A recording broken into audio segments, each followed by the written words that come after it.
Okay, so we've got this ball bearing which is being dropped through some oil, and we're trying to time how fast or how long it takes to fall certain distances. So, what's the main source of error in this experiment? Well, you're dropping a ball bearing and trying to time exactly the moment when you drop it with a stopwatch, and then stop it at exactly the moment it passes the 10 centimetre mark and the 20 centimetre mark and so on. That's humanly impossible to do accurately. So the main source of error is timing accurately the correct start and end point of each distance. The graph they've drawn, you notice all the points on the graph in your exam question. They're all perfectly on the graph. There's no way that would happen with this. They'd all be miles off. You can't do this accurately at all. It's a very bad experiment. Anyway, moving on. Right, the anomalous result was caused by the stopwatch being started before the ball bearing was released. Okay, so we've got this, and they're pointing out this one anomalous result here. So, was that caused by starting the stopwatch before or after the ball bearing was released? Well, at that distance, okay, 50 centimetres or whatever it is, doesn't matter, there's the line. It should be there, but it's actually there. So at that point there where it should be, it doesn't matter that this time doesn't match the question sheet. Don't worry about that. It should be there, but it's actually there. So it's taken longer than it should. That means you've started the stopwatch before you should have done, because it's taken more time than it should. Okay. What can you conclude from the graph about the speed of the ball bearing in the first 4 seconds? Okay, first 4 seconds up to here. Well, it's going like that. It's curving, it's not straight. And it's curving upwards. And this is a distance time graph, which means that as time goes by, the distance down through the oil is getting greater, faster, because it's curving upwards, which means the ball bearing is accelerating.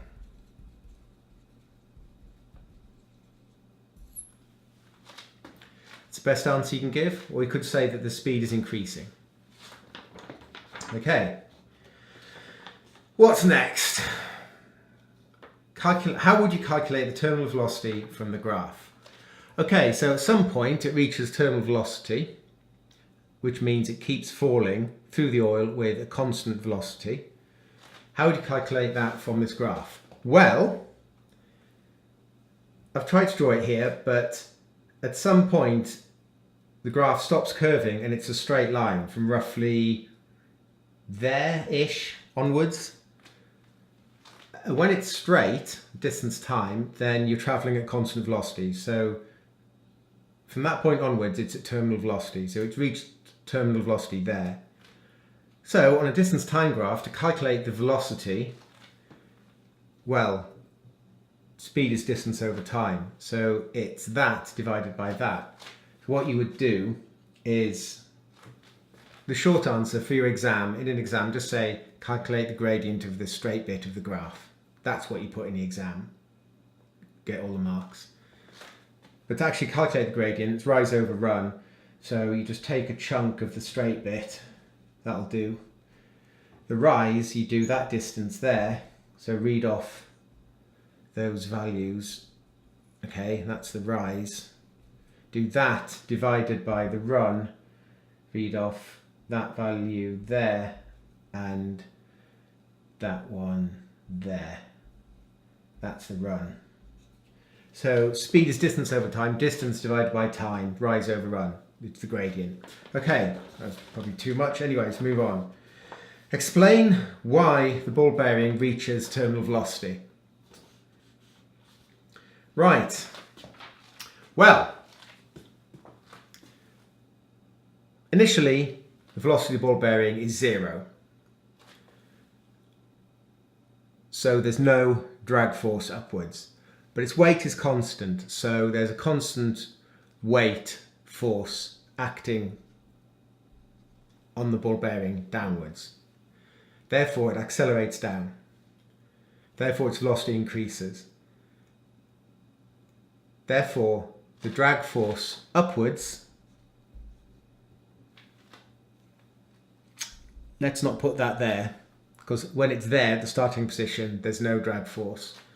When it's down here somewhere, the weight force is the same, but the drag, because it's moving with velocity, there's drag force upwards. And when it's at terminal velocity, then the weight and the drag, the arrows are the same length. Weight and drag, they're equal at terminal velocity. Okay, where were we? As the velocity increases, the drag force increases. Eventually, the velocity reaches a point where the drag force is so large, it's actually become as large as the weight. At that point, the overall force on the ball bearing is 0. And therefore, it continues moving at constant velocity. That's how you should explain it in the exam. Do it in order like that. Just to recap. Initially, the ball bearing is not moving, so there's no drag force upwards. When it's released, the weight force pulls it down, it starts moving downwards. It starts accelerating downwards. Because there's no overall force on it, it accelerates. As its velocity increases, the drag force upwards gets bigger. Eventually, the drag force gets so large, it's as large as the weight downwards. At this point, the overall force is 0, and therefore it stops accelerating and continues moving at constant velocity. That's the ordered structure which is how you should describe and explain, answer these questions in the exam. This is an AQA exam. They don't expect you to mention Newton's first law to answer this question. But it's Newton's first law that tells us when the overall force on an object is 0, it either remains at rest, or if it's already moving, then it keeps going at constant velocity. No harm in slipping that in your answer, but just looking at the mark scheme for this exam, you don't need to know Newton's first law, which is not ideal. Newton's laws are like a cornerstone of science. I'm not going to go on a rant right now, but I will be doing other videos on Newton's laws. Watch them. Okay, moving on. Right, they do the experiment again, and in warmer oil and cooler oil, and you get these two results. So this is a warmer, this is cool, and the warmer kind of goes like that, and the cooler goes like that. So the warmer one gets steeper faster, and the cooler one gets takes longer to reach terminal velocity. Okay. Right, you have to, it's a fill in the blankety blank question. After falling 40 centimeters, the drag force on the ball bearing in the warmer oil is what? The drag force on the ball bearing in the cooler oil. Okay, well the answer is less than. After falling 40 centimeters, the drag force on the warmer oil is less than the drag force on the cooler oil. And you have to explain the reason. Okay. I don't like this question.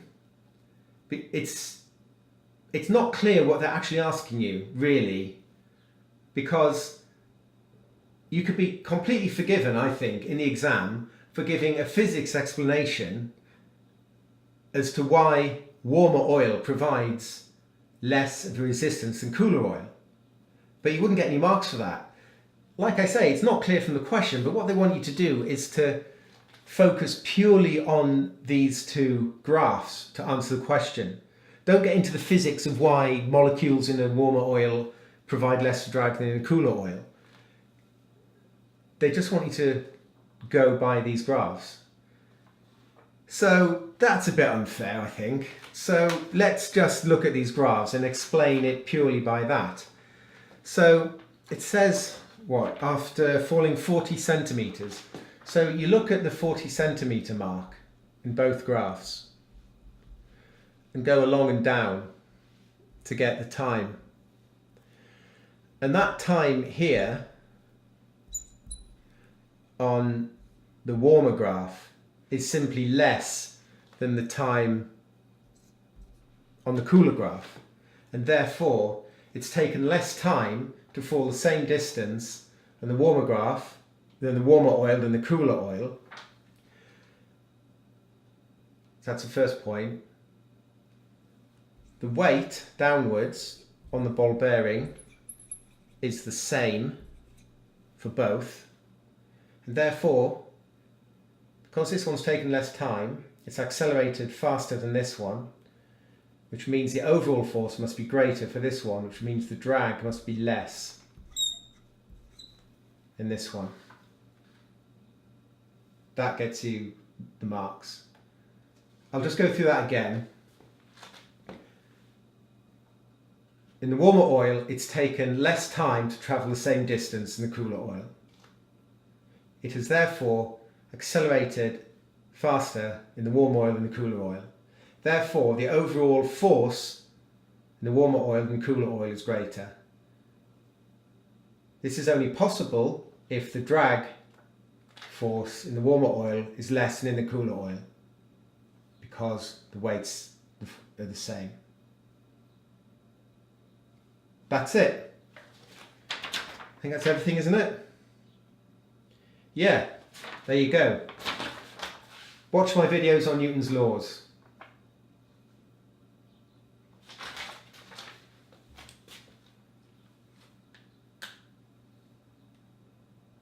Did I spell accelerating correctly?